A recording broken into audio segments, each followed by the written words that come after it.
Akkam jirtu hordoftoota FIB irraa qophii nagaa fayyaa keenya kan torban kana qabannee isin biraan gahatiniin kan nuti jirru. Egaa qophii nagaa fayyaa keenya har'aatiin keessummaa kan nuti taasifanneetiniin jirru Sheikh Abdurrahman Yusuf jedhamu. Isaan maaliin beekamu eenyudha? Isaan jenneetiniin odeeffanneetiniin as istiidiyoo keessatti argamneetiniin jirra. Hanga xumuraatti nu faana tura. Tole keessummaa qophii nagaa fayyaa ta'uu keessaniif hedduu isin galateeffanna.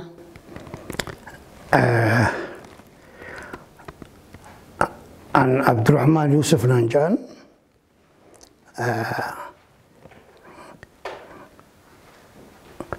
ummata wajan afran qallu jan qaysatti beekaman afran qallu musiqa orkestra khadabe warra dhaabirraahi'an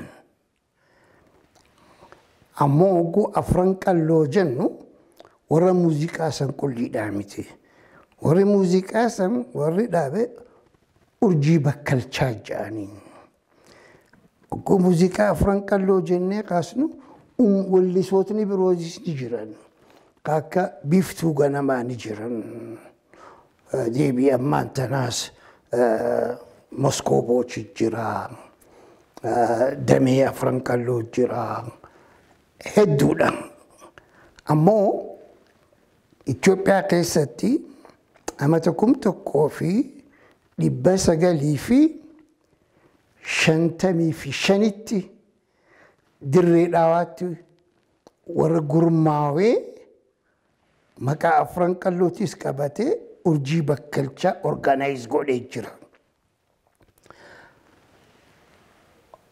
Urjiin bakkalchaa muuziqaa qulliin oofne. Diraamas garsiisuu turre sanii echi aadaa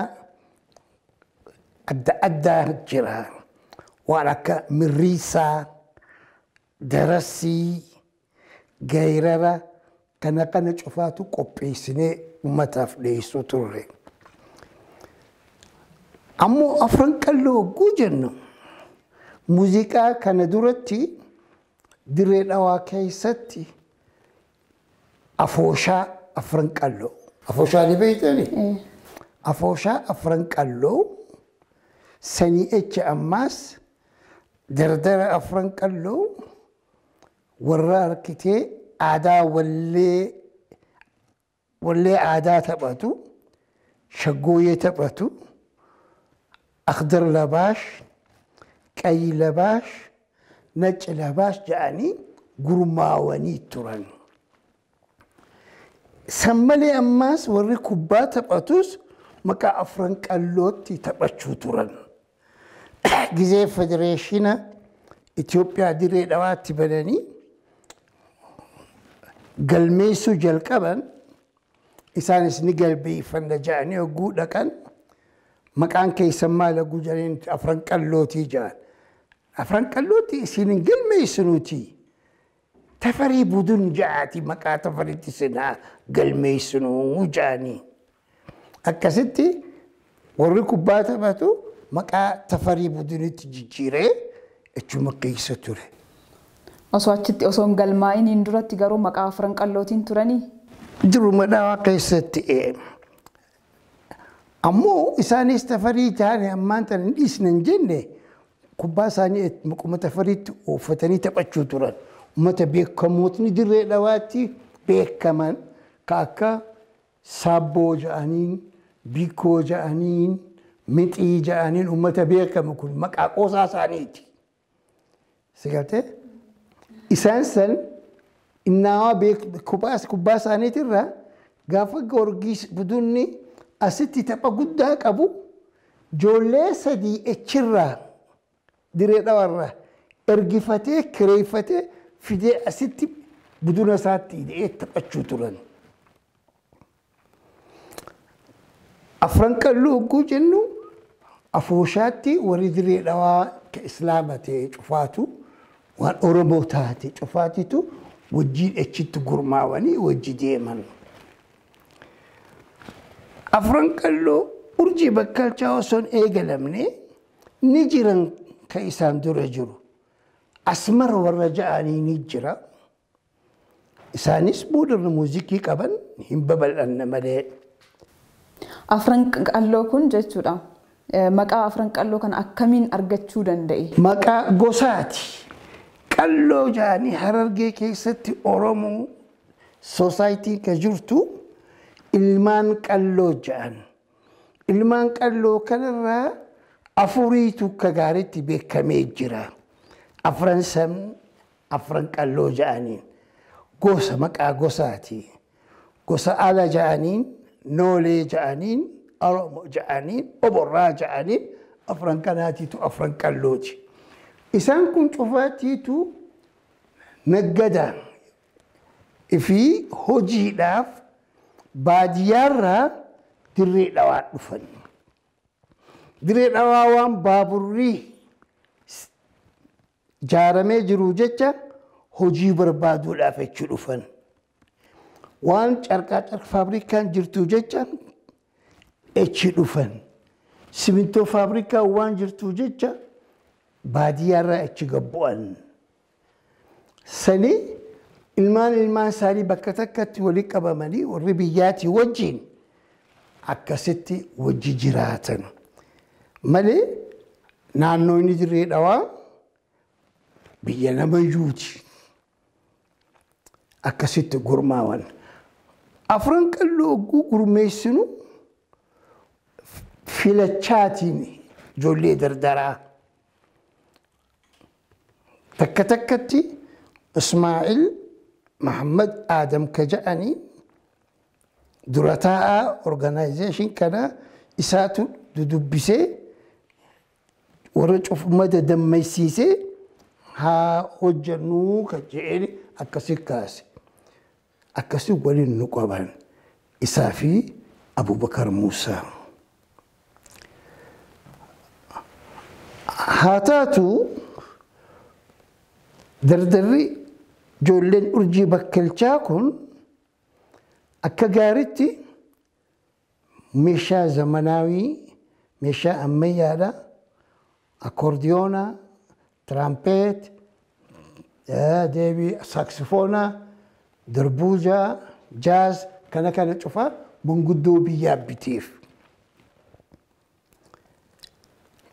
Jaarsa tokko jira ammaan tana du'ee jira Ibrahim Abdullee ja'aniin isaa wajji wal mari'annee akkasitti guyyaa manguddoon biyyaa walitti qabaman cidha nam tokko isaan keessaa godhu gizee fuudhu guyyaa san nu afeeranii dhanqee isaanii wajji wal baranne manguddoodhaa wajji if beeksisne. Ogguu if beeksisnu kana wanni dura eegalleen wallee ijoollee afran qalloo dardara maantanaa kaa hirriibarraa kottaa wal barannaa tana wallisneef. Guyyaa jalqabaa waltajjii jalqabaa irratti jechuudha. Jalqaba irratti. Bismillaan eegalii dura waani gootu tolcha nagayaatiis nabittuu buufadhu eegas itti aansii kafeete gorfadhu. Amat sadii dura walleen afaan keenya isaan jijjiiratan nuti mooni teenya. Dubrummaan keenyaa uta karaa yaatulleen wannummaan wallisan tasaaniitii walleen. Abadun callisuu hangaan wallisuu hangaan bilaash godhu warramma wallisuu. Mijjaanu haa tolchu ayyaanni dhaloota waan abaabuu keenyaa waan dhiifnu barnoota. Jenne akkasitti dhageenya. Kana dhageenyaan manguddoon ichi jirtu cufaateetu gammachuu keessa imimmaan gammachuu keessa imimmaan kaa'ee jira. Booda akkasitti ogguu kana dhagayan boodatti akkamitti wajji jiraachuu dandeenya. Nuti dardara ijoolleedha ni guddanna jecha keenyaaf wallee teenya tana dhageessan akkamiin nu gargaartan. Haa walitti qabamnee deemnu moo haa adda facaanu jenneen. Lakki walitti qabamaa deemaa isin gargaaraa jedhan. Akkasitti walleelee birootiis hedduu isaan dhageessisna. Wallee hedduu dhageessisne akkasiin nu taqabbalanii maallaqa gargaarsa jechuun nu buusanii boroomti Abdii Umar ka jedhanii Addis Ababatti dhufee jaaza nuu bitee akkoordiyoona nuu bitee waan harkate nuu bitee nuu fide. Mana kireeffannee achitti leenjifamuu turre. Meeshaa ammayyaa yeroo san turan akkamiin simatu dandeessan? Akkamiin meeshaa ammayyaa san wajjin deemuun isin rakkisne ture wayita san? Meeshaa kana akka barnoota malee oofuu hin dandeenye ni beekna. Nama tokko Maarqos jedhaniin Kaatoliik Churchii keessatti piyaanoo dhawaaf inni sanis Oromo akkasitti yaammannee ijoollee nuu leenjise. Deebii meeshaa muuxiribaatiis Aliyyee Ahmad Alii ka jedhanii ni jira. Isaatu Alii Shabbootiis, Abdulhamidiis, Ali Birraas isaatu barsiise. Muuxiriba waan akka gitaaraati. Sanii achi nutiis wal barsiisaa fi warri barate hedduu ture. Warri akkoordiyoona dha'u, jaazis warri dha'u akkasitti wal barannee fi wal barsiifnu. Mee hundeessitoota afran qalloo jalqabaatii isin jechuudha. Hojiiwwan muuziqaatiin alatti weelleen alatti afran qalloon waan ittiin beekamu qaba ture kan biraa. Afran qalloo malee afran qalloo beekame? Afran qalloon wanta inni ittiin beekame kan biraa hojiiwwan weellee muuziqaa aartii gama muuziqaatiin alatti wanti inni ittiin beekame wanti inni hojjeteetiin hin jedha. Diraamaatti akka gaarii beekamee ture. Maaliif diraamaa mooderni diraamaa afaan Oromootti diree dhawaa keessatti nuti dura jalqabe. Addis Ababaa keessa gizee sanitti jiru afaan Oromootti diraamaan. Diraamaa sanirratti barnoota ummataaf kennuudhaaf. Diraamaa barnoota irratti rarra'uu dhiyeessuu turre. Diraamaa ammas gorsa ummata biyyaatiif ta'u horii isaanii akka eeggatan jireenya isaanii akka jijjiiran farshoo kan dhuyne kana cufa gorsuu turre. Fakkeenyaaf an huccuu akka dhalaatti uffadheetiin mana farshoo gurgura. Dardaree dhufanii ni dhuyne jaan farshoon tun akkam nama gooti. Takkaan dhuyne takkaan dhuyne beeytanii hin beeynu. Yookas taate gaamee ta'a isiniif hin himaa. Teessisee huruphiin duraa ni hadhaawa. Talammadaa ni dhangaggaawa.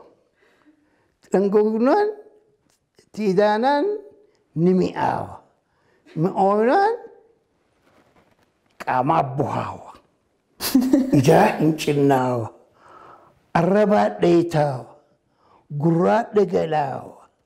Ni machaawa. Dubbii hedduu haasaawa. Booda irratti gaa waan achiishaa qabu achiin lakkaawa.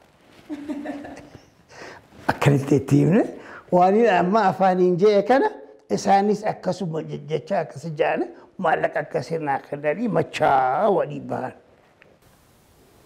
Garaa gamanaatiin barsiisaatiin turtan jechuudha dardara. Manni akka warri baadiyyaatiif kukkudha akka waan warri farshee bahin farshoo kan dhuyne agarsiisuudhaaf.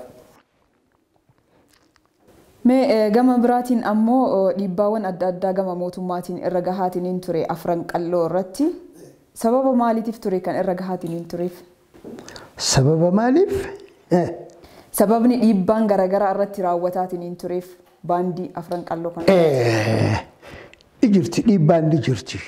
Maaliif gisee sanitti afaan Oromootti weeddisuun wallisuun hin beekamne. Karaa mootummaatiin harkitee poolisni gisee uummanni walitti qabamanii shaggooyyee taphatan halkan gisee harkitee waan ni godhan kana dhorkuu ture. Adda faffacaasuu ture. Sa'a jaha booda nama deemu qabanii hidhuu turan. Akkasitti ati gisee san keessa rakkina. Rakkinni kun heddummaate biyyarraa bahanii gara Jabuutii dhaqan. Jabuutiitti cinee hogguutu jiraate. Sargiin hogguutu jiraate isaan kana yaabbatan uummanni. Isaan kun hogguu dhufanii wallisan. Warri Jabuutii keessa jirus irra guddaan uummanni Oromoo cina san irratti argamee isaanii wajji wallisuu turan. Booda wanni kun heddummaachaa deemaa magaalaa Jabuutii keessa mootummaan wanni kun booda waan biroo fidaa ja'anii akkasitti warra achi keessa jijjiiru qaqqabanii hidhanii baabura irra kaa'anii ergan. Achi ol deebisan. Ol deebisan mangistiinis gisee isaan dhufan eeggattee qaqqabdee mana hidhaa gurte. Adaree keessanii hidhan. Adareetti hogguu hidhaman manguddoon biyyaa dhaqanii astadaadarratti beeksisanii ijoollee maalirraa hiitan maal balleessan lakki polotikaa biyya alaa dhaqanii biyya lambaa dhaqanii achitti polotikaa hojjetan. Sababa kanaa jecha waan barfiichisni jira.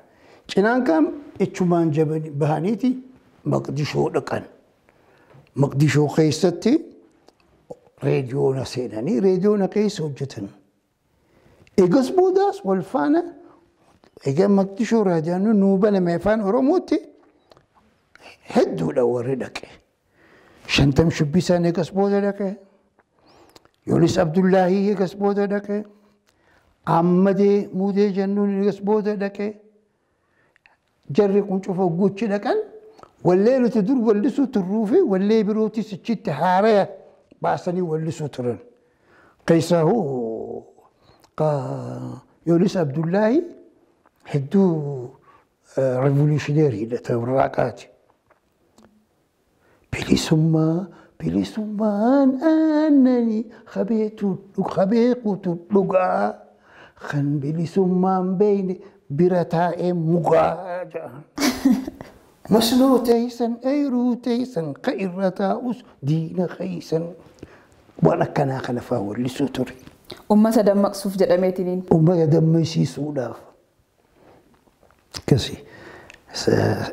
San booda ati diree dhawaatti deebi'anii warri diree dhawaa gale diree dhawaa keessa taa'uu dhiisanii Ali Birraan Addis Ababaa dhufe. Ijoolleen taanis akkasitti Addis Ababaa jala dhufan.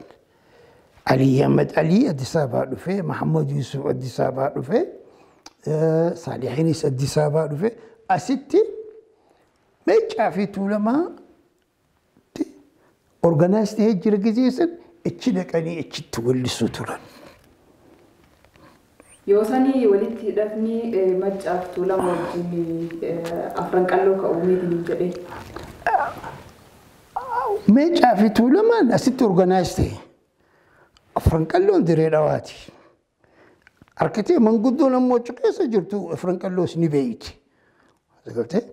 Haa taatu hidhannoo ofishaal taatee fi waan akkanaa kun hin jiru. Waluma beekuu qulliidhaa jira. Ni jiran diis dhaqeetti hangiseessan barsiisaan ture. Tireeningiidhaaf asiin jira kiramtii mana isaaniitii biiruma bakka waan itti isaanii hojii taa'eetiin waan ni godha. Dhaggeeffadha. Wallisa. Mee wayita kanatti baandiin afran qalloo erga diigameetiin dhiibbaa mootummaatiin irra gaheen erga diigamee booda namoonni hedduun gara waayillan keessan gara Muqaadishoo deemaniitiin turan. Baandichi guutumaan guututti hojii isaa dhaabeetiin ture. Baandii sun yoo dhaabamte hin dhaabanne dhibbarraa dhibba.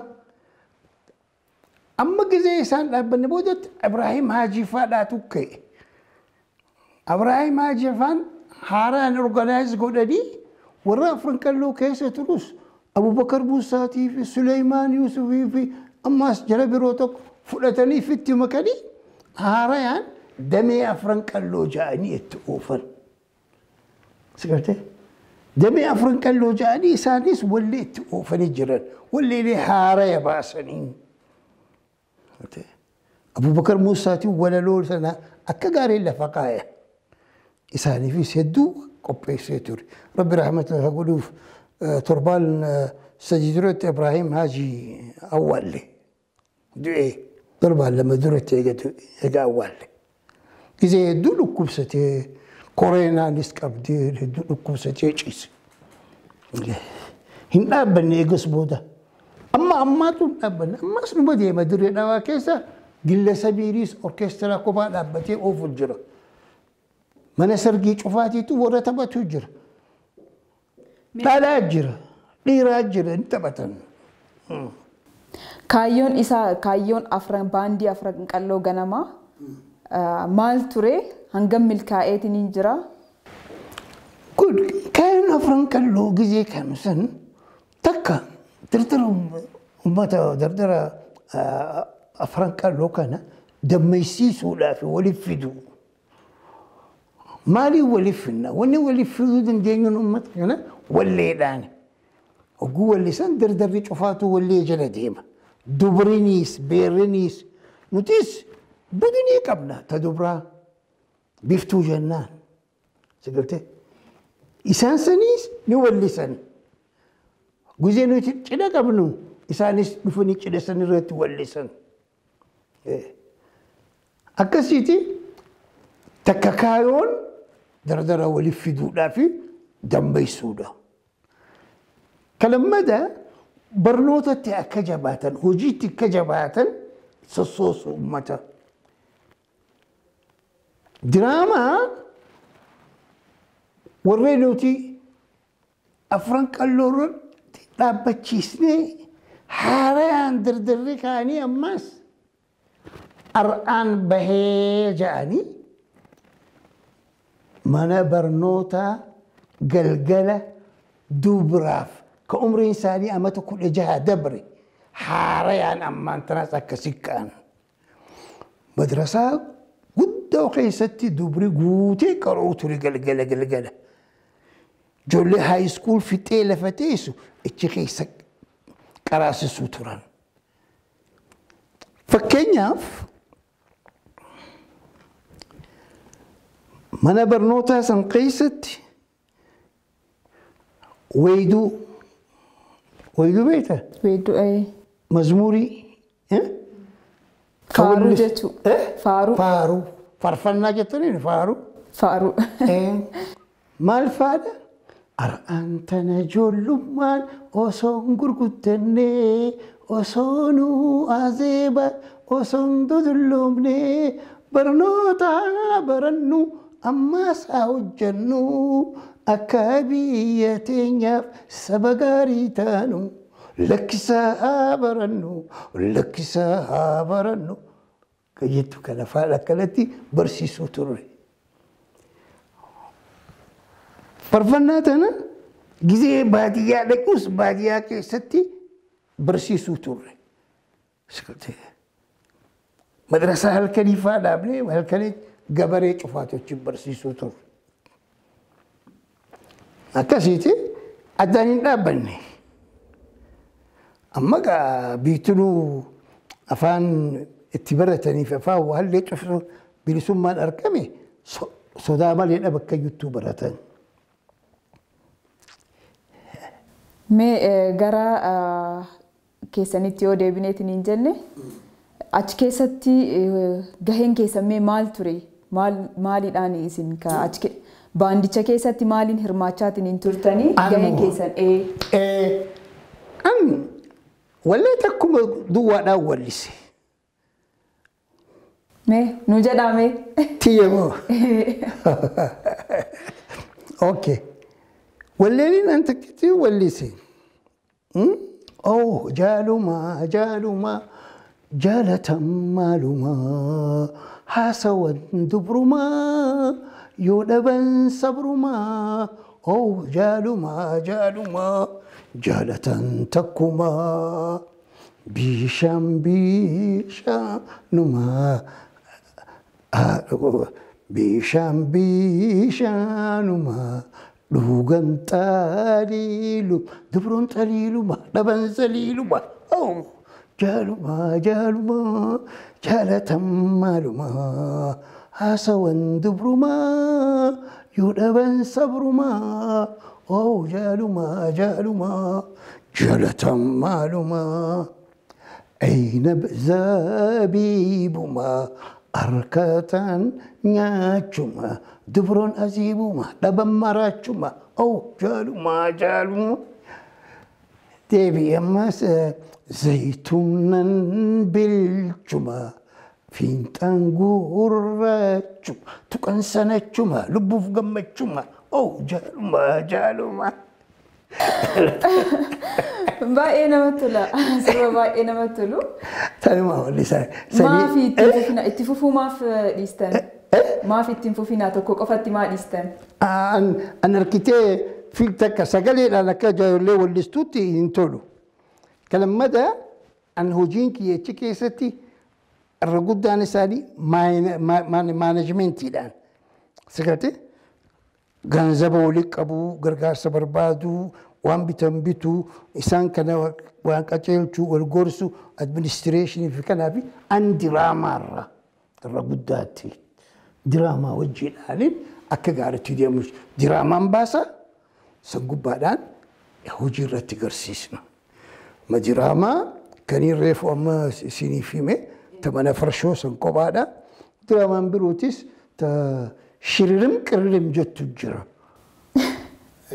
me shiririm qirrimii sani yeroo dhihoo kana dalagameetiniin ture yeroo dhihoo kiiloolee afran qalloo ijoollee jedhaman dalagameetiniin ture isuma san dalagammoo akka haarawaatitti dalagan isaan ani hin beeyne amman arkine an gaa zamana keenyatti shiririm qirrimii waan arkitee xanqaayii fi warra arkitee matatii fi waan akkanaa daddaluu kana soosaayitii keessaa akka hafaman akka soosaayitiin firraa eeydu waan isaan irratti hojjetameetutu waan isaan irratti hojjetanii isaan irratti hojjan namni lama warra wal jaalatu akka gaariitti halkanii guyyaa hojii jiru obboleeyyan sanii tokko maallaqa irraa dhimma qabaachuu ture maallaqa na ergisii jee hankan feete hankan haa isin ergisa hoodho jee kenneef deebi'ee ka maallaqa fudhate kun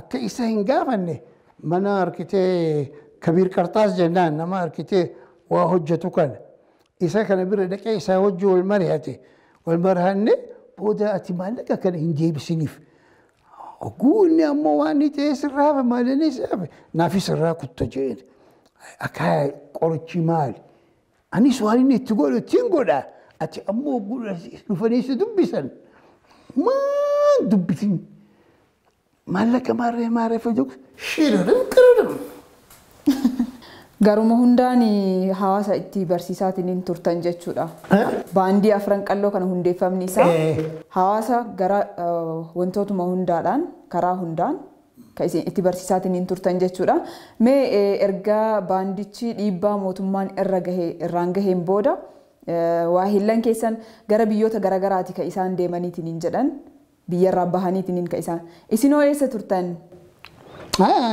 diruma dhawaatiin ture diree warra qaraatii fixadheetiin astamaariin ta'e barsiisaan ta'e baadiyyaa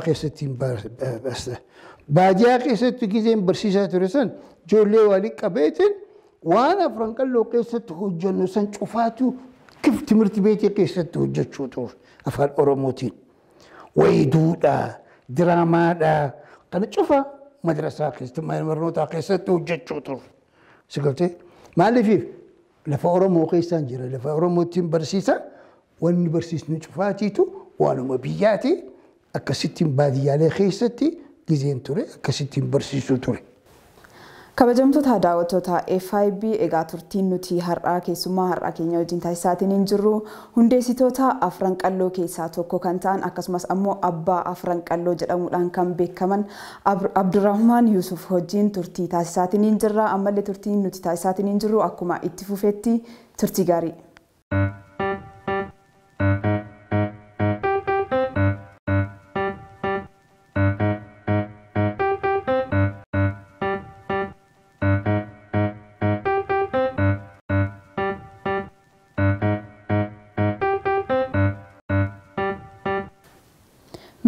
Baandiin afran qalloo kun erga hundaa'eetiniin bifa akkasii kanaan dalageetiniin jedhee booda dhaloota yeroo ammaa jiraniif uummata Oromootiif gumaachi inni gumaacheetiniin jedhe hammam jettaniitiniin?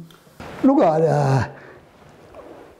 Baandiin afran qallootii fi warri gizee sanitti sossochii walleetii fi sossochii birootitti ka'ee cufaatiitu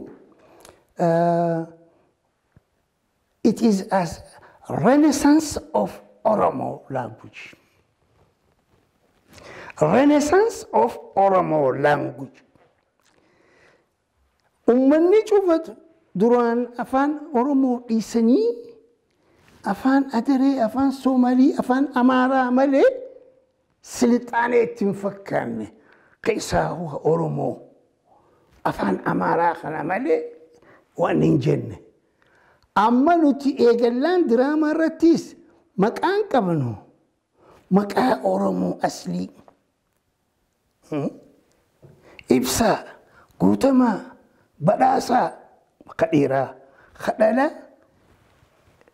Kadhalaatiif, Fayfayoo, Dumbushee, Gaarishoo jennee akkasii baasuu turre. Amma magaalaan baadiyyaa jiru cufaatti gulmaan dhalan. ilmaan isaanii maqaa Oromoo kana baasuu eegalan. Kadhiiraa kana baasan, kadhalaa kana baasan. Sikkatti ammas afaan Oromoo ka duraan itti haasa'uu sodaatan. Amma magaalaan cufa afaan wallee Oromoo kana gulagan. Oromummaa isaaniitti ka'anii afaan Oromootis kabajamee jiraate. Dammaqinsi amma Harargee keessatti ka'e achitti hin oolle. As dhufee televezyiina agarsiisuutu waan reediyoonatti wallee teenya cufa dabarsuu turre. Wallee kudhan dabarsinee turre asitti. Wallee kudhanan sana torbaan lamaaf kanatti guyyaa tokko gar dhageessisan baadiyyaan cufa dhageessaa jirti. San boodatti uummanni Oromootis afaan keenyaas elloo wallee ni tola. Dur afaan Oromoo reediyoonatti hin dhageessu. Wallee Oromoo televezyiinatti hin dhageessu hin jiru. Sigalee raadiyoonaa caba siin jaan zamana Hayile Sillaasee afaan Oromootti dubbanne.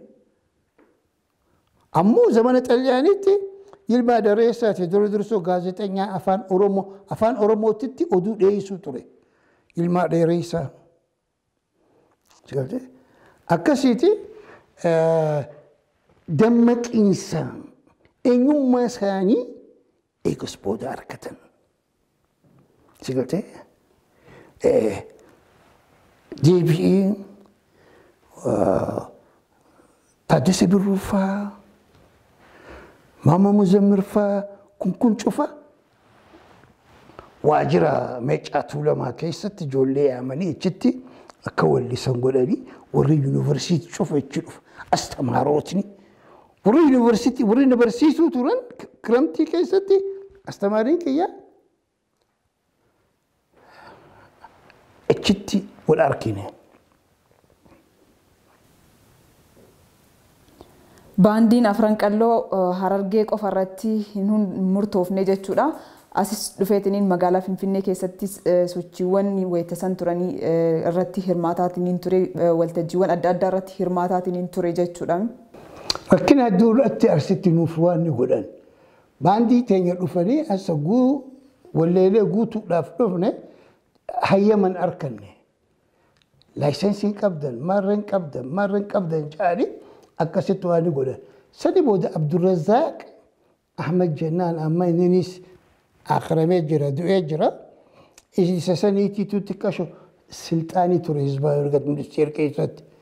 Dhaqee akkasitti baala silxaanii wajji dubbatee maarree godhe haya guutaaf jedhanii akkasitti nu hayyeesman.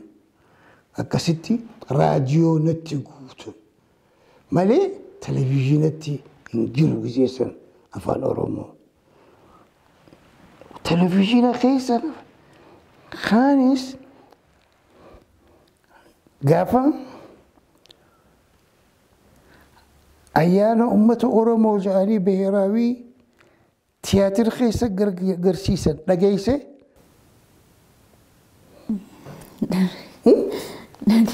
hin dhageenye yaa ama tokkoo fi 970 fi 67 kanatti oromoon Itoophiyaa keessa jirtu cufa aadaa isaanii asif fidanii garsiisan Addis Ababa National Theatre keessatti gisee san televizyina Jarman qulliidhaatiitu televizyina kaase embassy Jarman qulli Itoophiyaanis kaaste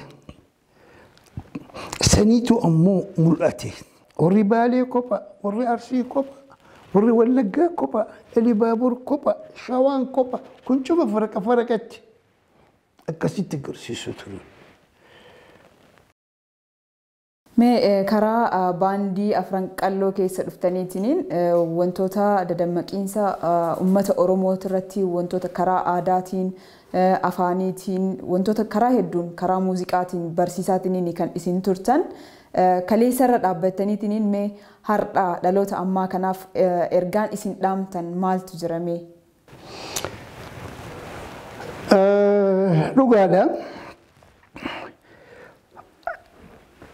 Kaleessarra oguu jirru oguu ifeenu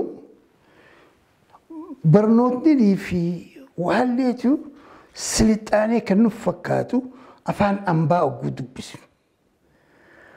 Mana barnootaa keessatti afaan birootti akka dubbannu nutti afaan keenyatti akka dubbannu dhiisan nutti. Afaan Amaaraa malee. Deebi'ii afaan Ingiliziitti dubbatan sistiidhaaf. Waalleetiitu akka argitee meentaalitiin keenya brain washed ta'ee societiin teenya akka jijjiiramtu. Akkas ture. Haa taatu gizii boodaan walleedhaan oguu afaan Oromoo harkan nuti oguu wallisnu sanis bara afaan Oromoo qullitti wallisnu. Afaan Amaaraattis ni wallisna. Afaan Somaalittis ni wallisna. Afaan Adireettis ni wallisna. Afaan Arabaatti illee ni wallisna. Maaliif communitiin diree dhawaa uummata kana cufaatu of keessaa qabdi. Isaan kanaa jecha. Haa ta'utu immoo afaan Amaaraatti wallisuudhaan Ali Shabboo takka wallise, Ali Birraan lama wallise afaan Amaaraatti. Afaan Somaalitti Ali Shabboo wallisee jira. Deebi'ee Ali Birraan afaan Adireetti wallise, afaan Arabaattis wallisee jira. Uummata wajji jiru kana fitti saammachuudhaaf. Haa taatu amma oguu raadiyoonattis dhaggeeffame, oguu diraamattis argame, uummanni Oromoo lakkuma deemuun if beekaa ilmaan dhalatu, ilmaan guddatu, cufaatiitu afaan isaanii barsiisaa deemuu jiran.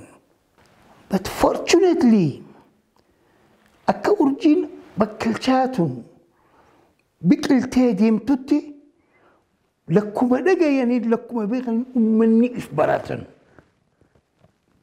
Haa taatu amma akka dursanii miti. Amma televizyiniis, reediyoonis, matsayi gaazexaanis ni jirti. Haa taatu honqas takkaa miti. Stiil afaan wallaaluu haa taatu, sodaa haa taatu, uummanni Oromoo kanuma Oromummaa isaaniitti fi beekanii afaan Oromootiin dubbatan hedduun isaanii. Mee maal dhaamtaniif isaan saniif walumaa galatti dhaloota har'arra jiru kanaaf ergaan isin qabdan maaltu jirami? Kanaaf fakkeenya tokkoon si dhiyeessa. Namicha tokko yuunivarsiitii irraa giraajuweet godhee warra Wallaggaati fuudhee mana horee jira. Mana isaa dhaqee gogguu taphanna. Mucayyoon isaa dhalattee guddatte abbaa maarra jettee afaan amaaraa kanaan dubbisti. Arkee rifate fitti oguusuu silkii godhee yoomee guuta kanaa kottu dafii jee maali jenna diinaan fi guddisu jira.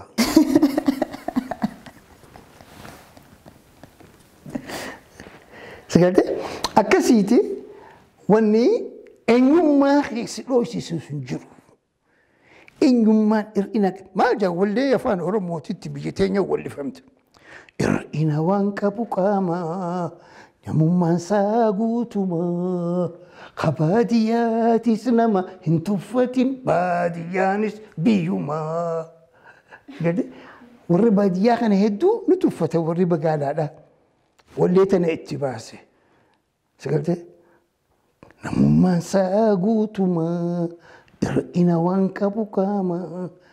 Baadiyyaatis nama hin tuffatin baadiyyaanis biyyumaa. Hedduu waa hedduutti jira akkanatti itti bahee jiru. Akkasi. Tanaa jecha afaan fi dho'isuun saba fi kadda'u. Afaan fi dho'isuun namummaa isaanii dho'isuudha. Sigalte eenyummaa isaanii dho'isuudha. Tanaa jecha ilmaan keenya ijoollummaadhaan yoo amma Tigiroota arkine, yoo Adaroota arkine, yoo Amaara arkine, ilmaan isaanii mana keessatti afaan isaanii jaasoon. Gabbaan afaan biyya haa baratan. Ammoo mana keessatti afaan isaanii haasofsa. We have to have a lesson from them. Barachuu qaba. Wal quba qabaachuu, wajji jiraachuu, akkasitti wajji wal gargaaruu, gurmaa'uu feesisa. Gurmaa'uun dirqama.